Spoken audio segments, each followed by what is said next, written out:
All right, your next witness, Mr. Brennan. Thank you. The Commonwealth calls Kerry Roberts. In the stand, I did have an exhibit I would like to introduce and play for the jury. Okay. And this is clip 2. No objection from the defense? No, Your Honor. And you're marking this as an exhibit? Yes, Your Honor. Okay. Do you have something for the court reporter to mark? We can put it on a zip drive. We can discuss collecting all the clips and putting them on the same zip drive, or we can use different zip drives, whatever the court's preference is. So we need something. So we need something physical. You can play it and then we'll mark it.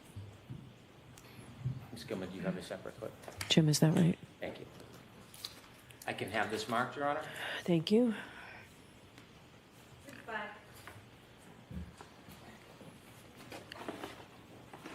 All right, Ms. Roberts, please. Okay, thank you. We'd like to play this first and then call Ms. Oh, Roberts. okay, I'm sorry. Thank you, Your Honor.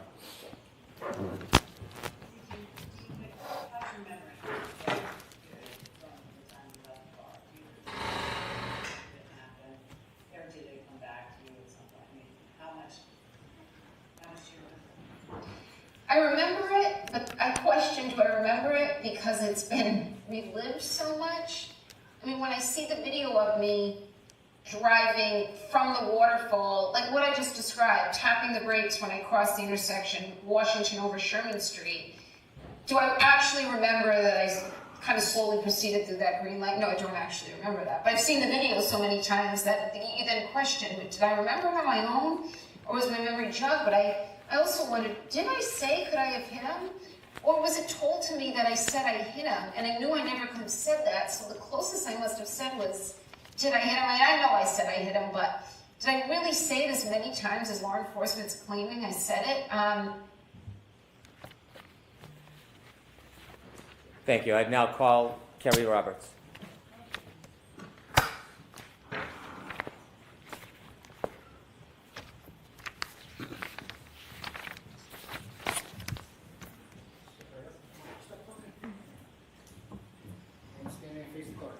Raise your right hand. Do you solemnly swear the evidence given to the court and jury in the case now here to the truth, the whole truth, and nothing but the truth, so help you God? Yes. Thank you. You may take this.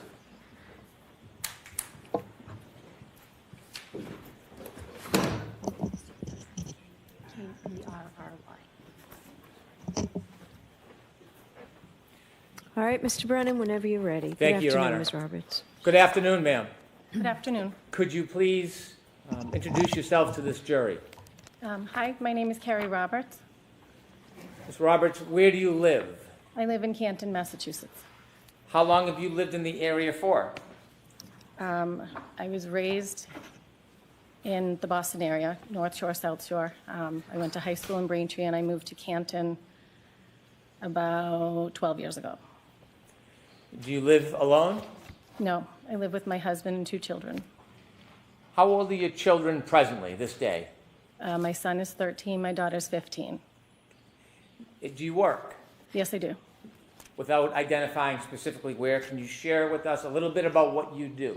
I'm an executive assistant, and I've been with my company for 18 years. Ma'am, if you could just move the microphone just a tiny bit closer. Thank you very much. You have 2 children, you're Yes. married, Yes, and you live in the area. yes. I want you to tell us whether you know a person by the name of John O'Keefe. Yes, I do. Would you be willing to share with us when you first met Mr. O'Keefe? Well, I went to high school with John in Braintree. He played soccer, I played soccer, so we probably hung out in middle school, but we went to 2 different middle schools. And then I hung out with him more in high school. He was a year older than me. His sister was 2 years older than him in school, and his brother was younger, so at some point I was in high school with each of his siblings. Did you at some point become friendly with John O'Keefe? Yes. Could you tell us about that? When his sister Kristen passed away, and then her husband Steve passed away, they lived in my neighborhood. John took over for the children and moved into my neighborhood as well. When John took in the children, Did you offer any assistance or any help to him? Yes, when before John was even going to take over, he was going to potentially move in with his brother-in-law and the children to help out. And then when his brother-in-law passed away unexpectedly, John took over, and I jumped in because I was a friend from high school that he knew, and he had all kinds of people helping, but he sort of said, I'm going to lean on you for right now because I know you best.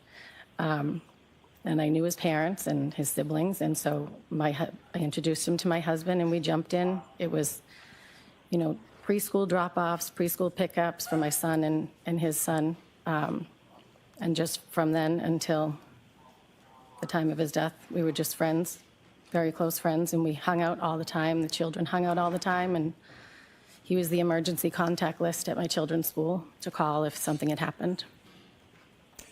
Were you close friends before he took over the care of the children? No, I wasn't very close friends with him then. Were you close with his family before he took over care of the children? No. Did your friendship with him develop after he took care of the children? Yes. You mentioned you have a son, Yes, I do. and is your son the same age as John's nephew? Yes. Was there any common interest or activities that engaged your son with John's nephew? Well, they went to in-home daycare together. They went to preschool together. They went to pre-K together. And they went to elementary school. They've played baseball together since they were T-ball. My son plays hockey. Patrick tried hockey. He didn't like that. So we spent a lot of time at the baseball fields together. As you spent a lot of time together and had mutual care of children, did your relationship with him grow closer? Yes. And can you share a little bit with the jury how close you became?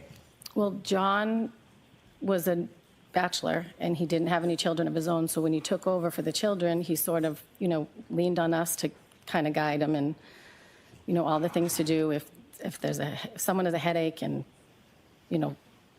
if there's an ear infection or, he had his mom and dad also helping as well, but I was right up the street. So if I would go to BJ's, I would call and say, can I grab you anything?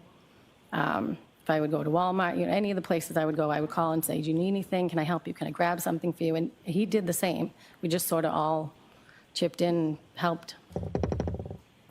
As your friendship grew, could you tell us a little bit about your relationship with John? John and I were very close. We spoke on the phone and hung out. He became very close with my husband as well because he was right down the street. But we just had a friendship, a very close friendship. Tell us about the day-to-day activities and how you would try to assist John with the children. Well, John moved across town. I don't remember when. I forget how many. Patrick, I think, was in 5th grade or 4th grade. And I would take him home with me on Wednesdays because John would be working. So it was more of a, if he was at my house and my daughter needed a ride the other side of town, he would take her with him. We were just very close friends. We did a lot together. We would do baseball tournaments together. We would have drinks together. We would, all the things friends do. As you grew closer to John and helped with the children, did you become closer with his family? Yes. And who specifically did you become closer with? Mrs. O'Keefe and Mr. O'Keefe, his parents, and Paul I would see from time to time, but not a lot. He doesn't live in Canton. But Mr. and Mrs. O'Keefe would be there all the time to help as well. And Mr. O'Keefe would take my son and Patrick, the nephew, out to Dunkin' Donuts all the time. Can you tell us a little more about the collective effort of other people, including his family, helping John raise these children? There was a lot of us that jumped in to help. It was not just me. There was a lot of Kaylee's friends' parents that jumped in and helped out for Kaylee, his niece, and Patrick. There was a lot of us that helped out with Patrick. All of the community all came together to help him because there was this guy that just lost his sister and brother-in-law, and he stepped in to take care of these 2 kids, and he didn't really know what he was doing at first, but he got the hang of it pretty quickly. You have a son that shared a lot of interests with his nephew. Yes. He also had a niece. Yes. Did you spend more time helping with his nephew or with his niece? with his nephew. Were there other people in the community you knew of who spent more time helping with his niece? Yes, And who was that? Jen McCabe. Did you know Jen McCabe? I had met her once. John got a discount at Reebok, so he would take the kids, well, he would take anyone with kids up with him to get shoes, like sneakers for back to school or whatever. So one day he did take Jen and I up to Reebok, but other than that, I never talked to her on the phone. I never saw her out. Her children are older than mine, so we never really crossed paths. As it relates to the night of January 29, 2022, how much earlier was it that John took you out with the children and Miss McCabe out with her children to get sneakers? How many years before that? Oh, years, like 6 or 7 maybe. And from that time you met Jen McCabe in the years past, did you ever spend time with her again before January 29th, 2022? No, I did not. I didn't know her. Were you friends with her? I was not. Did you speak on the phone with her? No, I did not. So other than that one meeting, you were strangers? Yep, that was the only time. I knew her, I knew of her. She has 4 girls, but I didn't know her. At some point, as you were part of John's life, did you learn that he was dating a person by the name of Karen Reed? Yes, I did. And do you see that person here in the courtroom today? Yes, I do. Could you point her out and describe an article of clothing that she's wearing? She has a black suit jacket seated at the front table. When did you first become familiar or know about Miss Reed? July, I think it was, of 2020. John, we were having people over, and so I invited him, and he said, I'm going to bring Karen over. And I was like, I don't know who that is, but okay. He assumed I knew because he had been dating her for a little bit, but it was COVID, so we didn't see him very often during that time. So Karen came over that night. This is early 2020? I think it was summer, so I think it was around June or July. Briefly, just tell us a little bit about where and the circumstances of meeting John and Karen for the first time. They came over to my house, and we hung out on the back porch, had some drinks. There was music. Kids were around. Just a nice, normal summer night. We had other people over as well. Over the next coming months, did you become more familiar with the defendant? Yes. Did you see her more often? Yes. And could you generally describe for the jury how you learned more of her and saw her more often? She would take care of the kids a lot, mainly, well, not mainly Patrick, but not mainly Kaylee either. She helped out a lot with the kids, so if we were at baseball, she would come to all the baseball games, or she would drop off or pick up my son or Patrick if they were going to the golf course or the driving range. Would you see her during events with your son and John's nephew? Yes. We did baseball tournaments, and So when things you like go to that. baseball tournaments, would that be away, an overnight type trip? One of them was down the Cape. How often would you spend time with John and the defendant? Not that often together, but John would stop by himself. My husband would go out more with John, but I didn't spend much time with the two, not a lot of time outside of the baseball field. Did you become friends with the defendant? We were friendly. Did you ever spend time alone to go out or socialize? I did not. Would you see her when you would pick up or drop off kids, or she would pick up or drop off kids? Yes. Did you ever speak to her on the phone? Yes. In relation to what? Corresponding with the kids, pick up, drop off, mainly Ryan and Patrick, not about Kaylee. Did you ever spend any important dates or times or holidays with John and Miss Reed? No.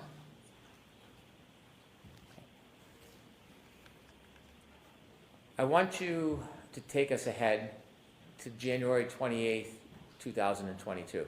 Okay. On January 28th, 2022, do you remember that day? Yes. Generally, what do you remember about the day of January 28th, 2022? There was a blizzard coming, and it was my daughter's friend's birthday. So we were going to be going out celebrating that night, but we did it on the early side because there was a blizzard coming. What was your plan for that evening? We went bowling. We got dinner, then we went bowling, and then I came home because I wanted to be in before the snow started. Had you communicated in any way with John that day? Yes, he texted me. My son had had an issue at school. Patrick had been dismissed, I think, for a doctor's appointment. So he did text me to see how my son was doing. Did you simply text, or did you get a chance to speak to him that day? I believe we just texted. Did you go out that night after bowling? No, I did not. Was your husband home? Yes, Did he go out that night? he did. He went out with John. And do you know where he was planning on going?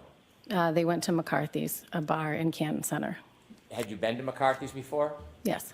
Can you just briefly describe what McCarthy's is? It's a restaurant bar. There's a large bar in the middle, there's seating on the left and the right. It's right in the center of town. Do you remember about what time your husband went out? I do not remember exactly. I don't know if I got home and then he went out, or if he was already gone when I got home. I don't remember. But it was he went out around the same time that I arrived home, which was on the earlier side. How many times had you been to John's home, would you say, over the past couple of years before this night? Oh, many. Many times? Many times. Were you familiar with the house and the driveway? Yes. May I approach you, Honor? Yes.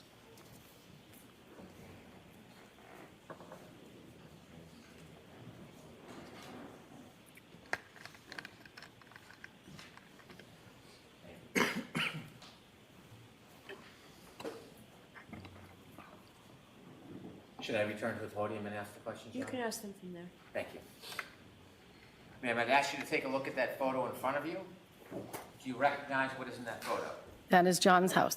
Is that a fair and accurate depiction of how his house looks? Yes, it is. I'd like to move this to evidence, please. Okay, any objection? No objection.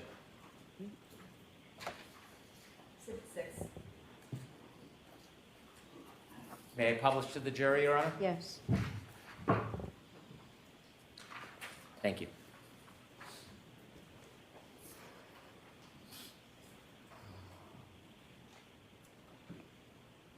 Thank you, you can take it down. I've shown you a second photo. Do you recognize what's in that photo? Yes, that's John's driveway. Is that a fair and accurate depiction of how John's driveway appears? Yes, it is. I'd move that into evidence. No objection. Okay. Exhibit 7 so marked. May I publish? Yes. Could.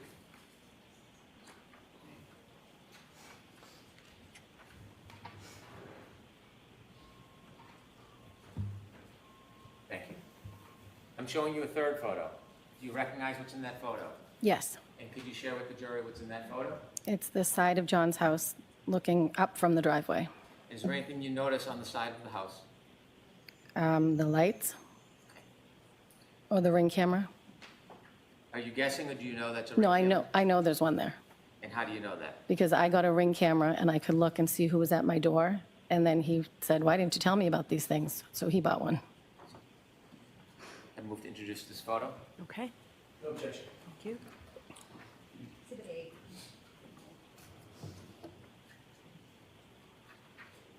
8. May I publish, Your Honor? Yes. Ms. Roberts, with the laser pointer, could you just point at the picture and show where the ring camera is? On this screen?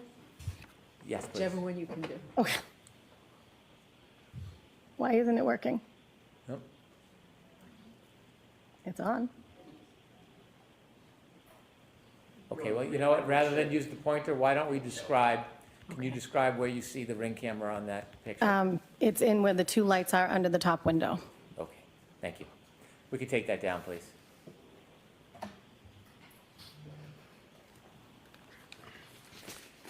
How many times would you guess you had been over to his house?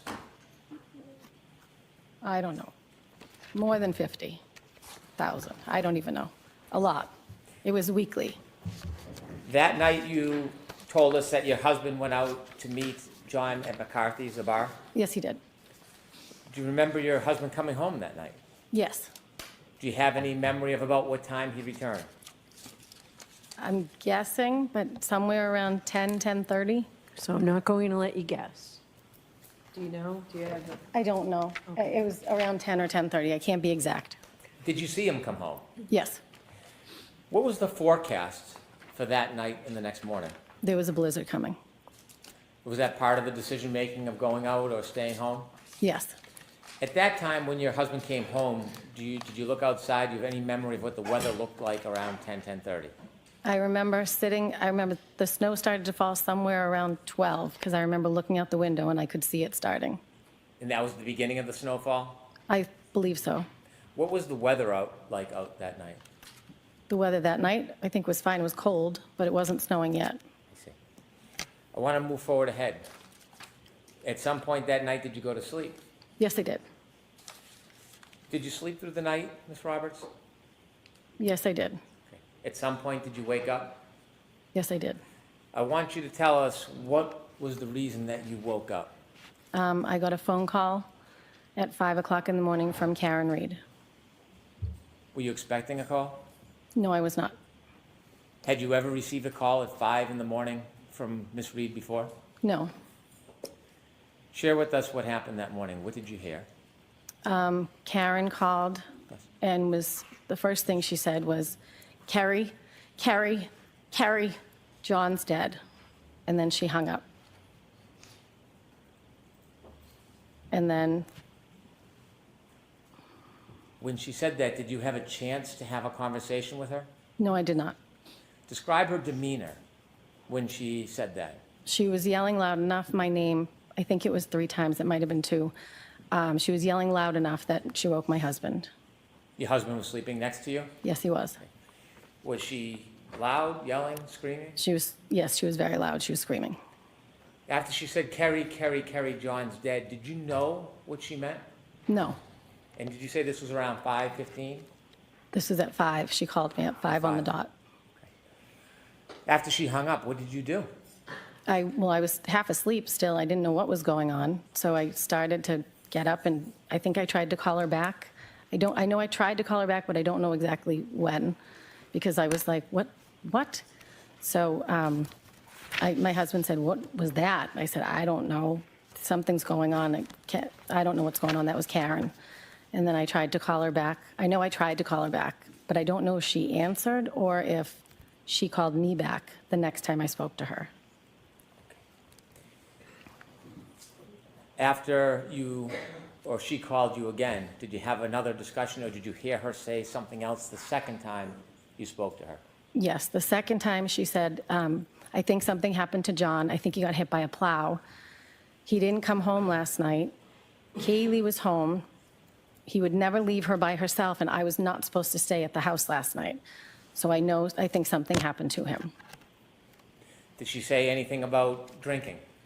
Yes, she said, we drank so much, I don't remember anything from last night. And I said, okay, where are you now? She said, I'm driving. And I said, you need to go home. Where's Kaylee? And she said, at home. I said, you need to go home and be with Kaylee. She cannot handle this, thinking, her uncle's missing. I said, you're going to get a DUI. You need to go home. Was there anything else in the conversation that she said to you at that time? She said, I'm going to drive to your house. Would you drive my car? And I said, yes. So at that point, I started to get dressed. I turned on the automatic car starter so it would warm up. Told my husband, I don't know what's going on. John didn't come home. And so I think my husband tried to call him, and I tried to call him. And my husband said, you're not going anywhere. It's a blizzard. He's probably on somebody's couch. And I was like, I know, but she's really upset. I'm just going to go. She wants to come here. I'm going to drive her car. And then I went out to my car and sat and waited for her. When you called John, did you get any response? No, I did not. As you were waiting for the defendant, did you make any other phone calls? I did. When I was in the car, I thought to myself, well, she thinks he got hit by a plow. I'm going to call the police and see if there was any accidents or maybe something happened. They brought him in. And I spoke to the officer who said, no, nothing of that sort. I've been here all night. And then I called the Good Samaritan Hospital and Milton Hospital to see if they had anybody that was taken in an accident. When you called the police to look for Mr. O'Keefe, did you call 911? No, I called the non-emergency line. Do you know if that call was recorded? I believe so. I'd like to introduce an exhibit. Okay. Any objection?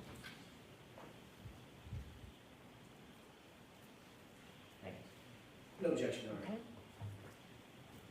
Exhibit 9.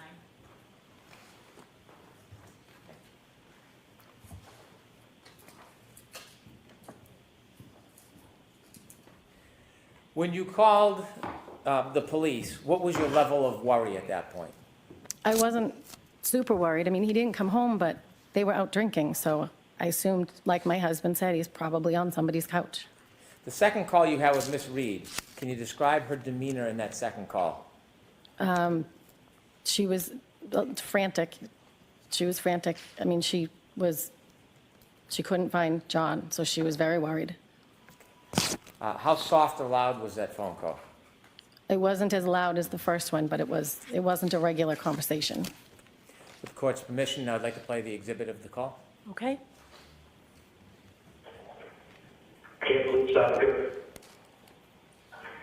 Hi, my name is Kerry. I'm calling because my friend's boyfriend did not come home last night. We were at Waterfall, and now she is calling me hysterical because she doesn't know where he is. You didn't take anybody outside the name of John O'Keefe, did you? John O'Keefe? Yeah, he's a Boston cop, and it would be on film, but... No. And she probably got a ride and passed out at someone's house. I don't know, but... Yeah, but no, we didn't lock anybody up or anything like that. And where does he live? He lives on Meadow, there on Pleasant. He lives on Meadow, off Pleasant. Okay, and where is the wife home? You said your girlfriend? With his girlfriend, yeah, they were out having drinks, and then she left and expected him to come home at some point, and he never did. Yeah. And so I said to her, you know, my husband had been out with him earlier in the night, but then he obviously came home. And he has custody of his niece and nephew because their parents passed away. Okay. And so she's home with the niece and nephew, and they're old enough to be home. And so she's nervous because she never even called me. Yeah. So she's like, I feel like something happened. And I said, okay. Well, so call the area hospital and nobody happened. I personally think he probably picked him up and he passed out. I don't know. Yeah, where did he didn't drive last night? No. No. Okay. Again, it's more, it would be driven by you. She would have to, call in, come to the station, and talk to us. But I mean, as of right now, it's more, he just didn't come home last night. Is this common sometimes happen with him? No. That's why. Yeah. So he didn't call with me. That's kind of why she's more freaking out. So I figured I called the area hospital. I said I would call Canton police just to make sure he didn't get picked up. But like I said, he's Boston police officer, very low respect people. If anybody could have picked him up, Yeah. please pick it up. Okay. Apparently they were having a blizzard party or something. Yeah, no. I don't know. Unfortunately, I wasn't there. I was stuck here. But we didn't get any calls, anything like that. Nobody was arrested or anything like that. Okay. All righty. All right, well, thank you. All right, no problem. Good luck. Okay, See ya. thank you, bye-bye. Were you in your car when you called the police station and the hospitals looking for John? Yes, he was. Do you know at that point whether anybody else had called the police station? No, I don't know. Do you know at that point if anybody else had called any hospitals? I don't know. How long did you wait in your driveway? I don't know. I'm sorry. Okay. Maybe like 7 minutes, 8 minutes. What were the conditions like out that morning? It was bad. It was in the middle of a blizzard. When you were outside in your car in the driveway waiting, describe the lighting conditions for us. It was still dark out. It was 5 o'clock in the morning and it was snowing, so it was not great. How was the visibility? Not great. It was coming down really fast at that point. You said that night when you went to bed, the snow just started. Had snow accumulated at that point? No, I don't think so. It was just starting to stick. I'm sorry, that was the night before, but at this point when you were in the driveway, had the snow accumulated? Oh, yes. Do you know how many inches it was? No, I don't. Okay. Enough that the plows are out. As you were waiting for the defendant, did she arrive at your house? She did not. What happened? Again, I don't know if I called her or she called me, but eventually we connected on the phone and she said, I said, where are you? I'm waiting. And she said, I'm at Jen's house. And I said, Jen who? And she said, McCabe, she's going to drive my car. And I said, okay, well, listen, they don't want cars on the road because it's so bad. I'm already in my car. I'll come there to Jen's house, stay there, and we'll follow each other and we'll go back and drop your car off. Did you look in the house for John? Could he just be in the house, passed out somewhere? And she said, no, she hadn't looked in the house. So I said, okay, now I'm gonna come to Jen's. We're gonna take the car home, drop it off. We'll check around the house. And then, I don't know what the next step at this point was. I just wanted to check the house. At the time you directed that you were going to meet at Jen McCabe's house and then drive to John's house, was there any suggestion by the defendant where she wanted to go? I didn't know where Jen's house was. I knew the street. I had dropping Kaylee off or picked her up a few times. So I said, stay on the phone with me so I don't know which house it is. And so when I got there, I pulled in the driveway and there was some conversation about, Can I back you up and just ask you a little bit about the drive there? I don't Yep. mean to interrupt. When you left your house, you talked a little bit about the weather conditions. How long did it take you to get from your home to Jen McCabe's? oh, it's quick, probably 4 minutes. What was the driving like? It was not good driving. That's why I didn't want two cars on the road. Did you have any difficulty driving through that storm? No, I mean, it was treacherous, but I was in four-wheel drive. I have an SUV. You mentioned you didn't know exactly where Jen McCabe lived. Had you been there to drop off John's niece before? Yes, but I didn't know which house it was, because when I picked her up before, she was either getting out of the car at the driveway or waiting at the end of the driveway, so I didn't know which house it was. I think I interrupted you, but were you telling us that as you drove to Jen McCabe's house, you were on a Bluetooth, on an open conversation with her to help with directions? Yes, Jen and Karen were in Karen's car, and I was on the phone, essentially with both of them. Do you know what type of vehicle the defendant was driving at that time? A Lexus SUV. As you drove over to Jen McCabe's home and you had some guidance finding it, did you hear any conversations in that open line with, or even any statements by the defendant? I remember when I pulled in behind her car in Jen's driveway, and at some point Karen said, my taillight, and I looked, and Jen she must have had the brake done because you could see that there was missing taillight. When you say missing taillight, was it merely cracked? No, there was a piece missing. Could you see that as you were parked right behind the defendant's SUV or Lexus? She must have been applying the brakes because you could see it, but there was a lot of snow. When you saw that the taillight had a missing piece, did you say anything? No, Did you think anything of it? no. How long were you parked behind the defendant's Lexus while it was parked in Ms. McCabe's driveway? Not long. We were just, I pulled in and then we stopped and then the next plan, at some point in that conversation as well, or maybe on the ride, because now we're heading to John's house to drop a car off. I pulled out of the driveway, Jen pulled out and I followed behind all the way to John's house. And at some point, Karen said, I left him at Waterfall.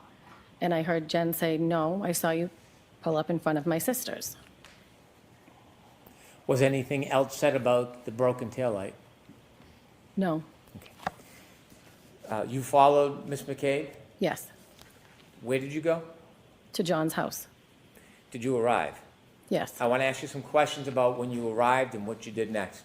okay. When you arrived at Mr. O'Keefe's home, you were in two separate cars. Who pulled into Mr. O'Keefe's driveway first? Jen pulled Karen's car in first, So Ms. McCabe was driving the Lexus, correct, and the defendant was in the passenger seat? yes. After you both pulled in, tell us what happens next.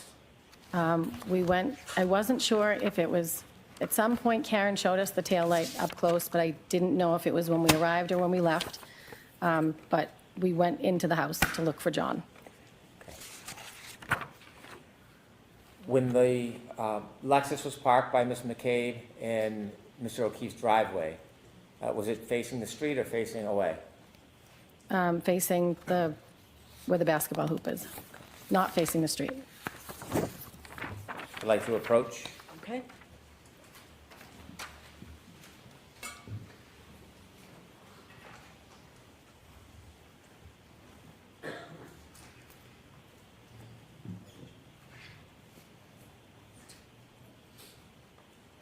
Going to show you a photograph.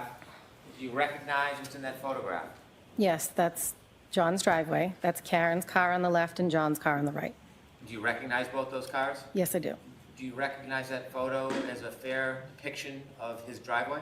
Yes, Do you recognize it as a fair depiction of the motor vehicles? yes. Now, when you went there that night and you pulled in behind Ms. McCabe and the defendant, is there any differences between how that area looked when you pulled in as opposed to that photo?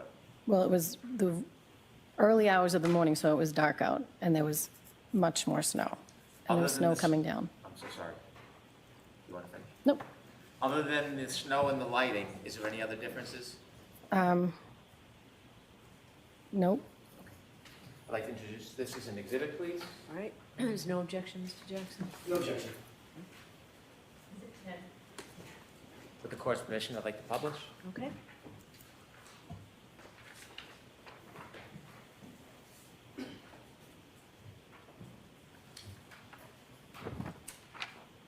And to help us understand, you see on the left is the house.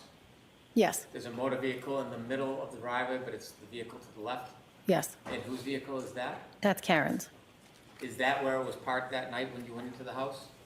Yes, In the motor vehicle to the right, you recognize that? that's John's car, or SUV.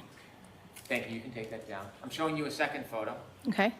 Do you recognize that photo? Yes, What is it? it's the back of Karen's car. Does it look like a fair and accurate depiction of her car as it appeared that morning in the early morning hours to you? Yes, Do you notice anything that's distinguished in that photo? the piece that's missing in the taillight. Which one? The right passenger rear. Do you know when, I'm sorry, do you know when this photo was actually taken? I do not. Although you don't know when it was taken, is that a similar depiction to your memory of how it appeared that morning at 5, Yes, or a little after 5? yes. I move to introduce this exhibit. Okay. No objection. The court's permission, I'd like to publish. Yes. Exhibit 11 somewhere.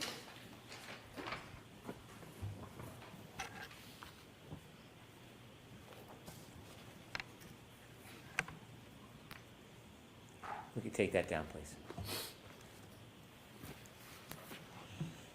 After you arrived at Mr. O'Keefe's house, what was the plan to go inside? What were you looking to do? To go inside and look and see if he was passed out somewhere. So we went in through the garage, and I started looking. I think Jen ran upstairs to Kaylee's bedroom, and I just started looking through the living room. Basement door was locked from the inside, so I knew he wasn't in the basement. And then I checked the other living room. He has a big house. Then I went to the top of the stairs to check his bedroom. As you looked around, what was your mood? What was my mood? Yes, were you calm? I mean, I was worried, so we were, at this point, Jen had already established that they went to her sister's. Sustained. Okay. Jen had already, Now, let Hold me ask on, the question. Ms. I'll ask Roberts. the question better. My apologies. How many rooms did you look through in John's house?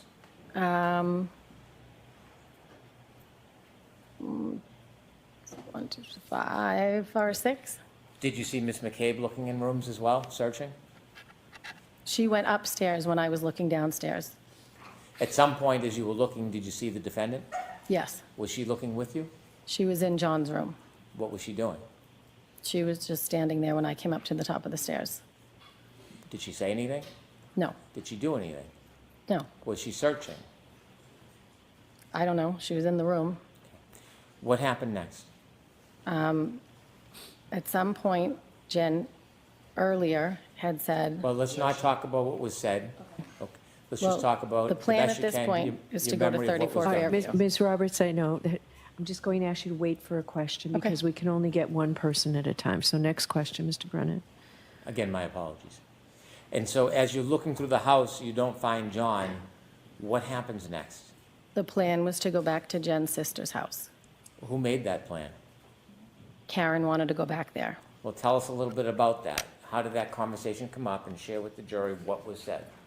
On the car ride to Meadows, Karen said, I left him at Waterfall, and Jen said, no, I saw you pull up in front of my sister's. So then Karen said, we need to go back to your sister's, and I said, no, we're going to go to Meadows, and we're going to drop the car, and we're going to look there, then we'll go there if we don't find him. When you were at the house, Meadows, John O'Keefe's house, and you didn't find him, was there any further conversation about what the next steps would be?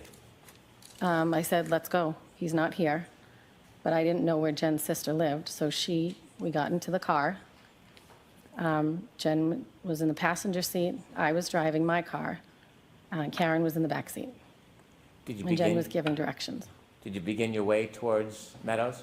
Yes, And it was Ms. McCabe who was giving directions? yes. As you began driving to head towards Meadows, in addition to trying to drive, were you doing anything like looking or searching? Well, yeah, we were looking on both sides of I was looking on both sides of the road in case he was walking home. Did you see Ms. McCabe searching? Yes, she was looking out as well. Go describe a little detail about what you saw Ms. McCabe doing. She was looking out the window as we were driving, so was I, as I was driving. And where was the defendant during that time? She was in the back seat. Was there any conversation, comments, statements? Well, she would be in the back seat, and then she would be in between Jen and I, in the back seat, and then in between Jen and I. She was just very frantic. Okay. Was she saying anything? Specifically, I mean, there was conversation on the way there. Okay. Was she looking as well? Did you see her looking out the windows like you and Jen? I don't know if she was because she was in the back seat. As you drove to Meadows, what was the visibility? The same or better or worse? No, it was poor. Did you make your way towards Meadows? I did. As you finally got to Meadows, was the house on your left side, your side, or on the other side? Are you talking about Fairview or Meadows? I'm sorry, Fairview. Okay. The Fairview house came up on the left-hand side. Before you got to the house, is there a tree line between that house and the house before it? Yes. There's a cluster of trees and bushes. All right, take us back. I want to talk about that morning. As you're driving and approaching Fairview, tell us what you hear, what you see, what's happening. Jen's giving directions, and it was really bad driving. I was white-knuckling because it was getting slippery.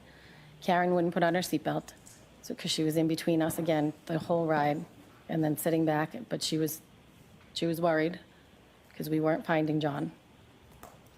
Were you having words? Yes. Tell us.